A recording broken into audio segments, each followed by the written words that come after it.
Good morning and Jai Hind student. Welcome again. Now today we discuss class 8 chapter 1st, the Indian Constitution. In this video we discuss about topic of this chapter, need of constitution in a country and key feature of Indian Constitution, introduction, various key feature of constitution and fundamental rights. As you know very well, हमारा new session start हो चुका है 2021-22। तो firstly हमारा जो UT first होगा उसमें 2 chapters add किए गए हैं, the Indian constitution and secularism. तो आज की वीडियो में हम इंडियन कॉन्स्टिट्यूशन के पार्ट फर्स्ट के बारे में डिस्कस करेंगे। Firstly, why does a country need a constitution? एक कंट्री को कॉन्स्टिट्यूशन की नीड क्यों होती है, किस लिए होती है? बिकॉज जैसा कि हम जानते हैं, supreme law of a country का सुप्रीम लॉ किसको बोला जाता है? कॉन्स्टिट्यूशन को बोला जाता है, संविधान को बोला जाता है। यानी जिससे एक कंट्री मूव होती है, चलती है, उसको किस तरह उस पर कौन रूल करेगा और कैसे वो रूल करेगा, वो कैसे इलेक्ट होगा, किस तरह से वहाँ की गवर्नमेंट चलेगी, इस सब के बारे में फुल इंफॉर्मेशन किसमें एक्सप्लेन की होती है?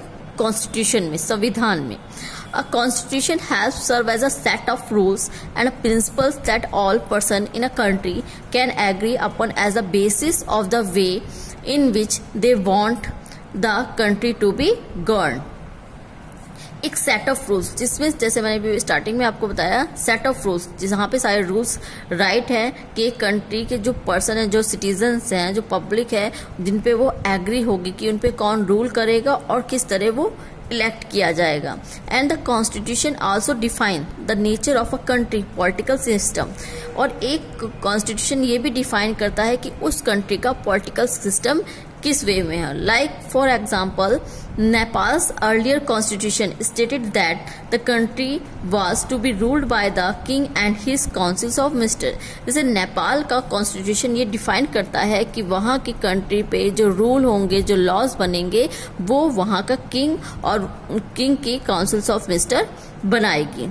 Next, the constitution often lay down rules that guard against this misuse of power by our political leaders. और कॉन्स्टिट्यूशन में ये भी एक्सप्लेन किया जाता है कि जिससे कोई भी लीडर, पॉलिटिकल लीडर अपनी पावर का मिसयूज ना कर पाए, यानी उसकी पावर पे कहीं ना कहीं बाउंडेशन हो। ये नहीं कि वो उसके पास पावर आ गई, वो मिनिस्टर बन गया तो वो कुछ भी कर सकता है। नो, कहीं ना कहीं एक बाउंडेशन हो कि वो अपनी पावर का मिसयूज ना कर पाए। Like for example, in the Indian constitution, सबसे बेस्ट एग्जाम्पल हमारा इंडियन कॉन्स्टिट्यूशन है। Many laws contained in the section of fundamental rights. जिस तरह इंडियन कॉन्स्टिट्यूशन में बहुत सारे लॉज इस राइट हैं जिनके अकॉर्डिंग कोई भी लीडर अपनी पावर का मिसयूज नहीं कर सकता। फंडामेंटल राइट्स, जो हमारे फंडामेंटल राइट्स है, उसमें सबसे लास्ट हमारा जो फंडामेंटल राइट है 6 कॉन्स्टिट्यूशनल रेमेडीज, उसके अकॉर्डिंग अगर कोई भी हमारे राइट्स को वायलेट करता है तो हम उसके अगेंस्ट में रिट डाल सकते हैं। नेक्स्ट है, in a democracy the constitution also ensure that dominant group does not use its power against other less powerful people or group। और एक डेमोक्रेसी, एक बेटर डेमोक्रेसी में, एक डेमोक्रेटिक कंट्री वही होगी जहाँ पे कॉन्स्टिट्यूशन राइट होगा, रिटन वे में होगा, तभी डेमोक्रेसी प्रॉपर वे में चल पाएगी। और कॉन्स्टिट्यूशन का बेनिफिट ये होता है कि कोई भी, जो भी लोग माइनॉरिटी में हो या पावरफुल लोग हैं, वो कोई मेजोरिटी वाले लोग उन पे उनको वायलेट ना कर पाए या उनका डिस्क्रिमिनेट ना कर पाए किसी भी वे में। Means does not use it's power against other less powerful people और ग्रुप्स। अपनी जो पावर का मिसयूज ना करें उस ग्रुप के लिए जो माइनॉरिटी में है। The constitution help to protect us against certain decision that we might take that could have an adverse effect on the largest principle and that country believes in. Constitution में जो भी law या जो भी decision लिए गए हैं वो इसी अकॉर्डिंग लिए जाते हैं जिसपे पब्लिक भी एग्री हो। सबसे best example 4th and 5th हम अपने इंडिया का ही दे सकते हैं। लाइक जैसे हमारी इंडिया में चाहे वो SC हो, ST हो, OBC हो, वुमेन्स हो या फिर हिंदू, मुस्लिम, सिख, ईसाई, सभी के लिए इक्वल लॉ होगा, इक्वल राइट्स हैं, किसी को भी किसी बेस पे डिस्क्रिमिनेट नहीं किया गया है।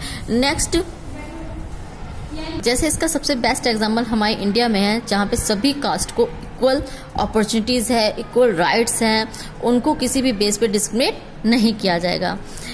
It is possible that For example, it is possible that many people who live in a democratic might came to strongly feel that party politics has become too harsh that we need in a strong and dictator to set this right. However, in the long run, dictatorial rule will be not fit.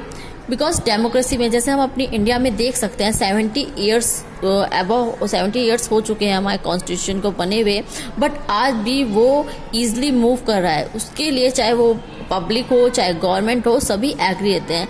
हाँ, ये होता है कि कभी कभी कुछ circumstances ऐसे बन जाते हैं कि कुछ अमेंडमेंट कॉन्स्टिट्यूशन में उसके अकॉर्डिंग कर दिए जाते हैं। जैसे अभी करंटली में जैसे आर्टिकल 370 को हटा दिया गया, या फिर बहुत सारी ऐसी चीजें 36A इनमें कुछ अमेंडमेंट कर दिए गए हैं। बट एक फ्रीली एक डेमोक्रेसी तभी प्रॉपर वे में वर्क करवाती है जहां पे कॉन्स्टिट्यूशन को प्रॉपर वे में राइट करा गया हो। Now thank you student. In next video we discuss next topic, key feature of Indian Constitution. Thank you very much. Jai Hind.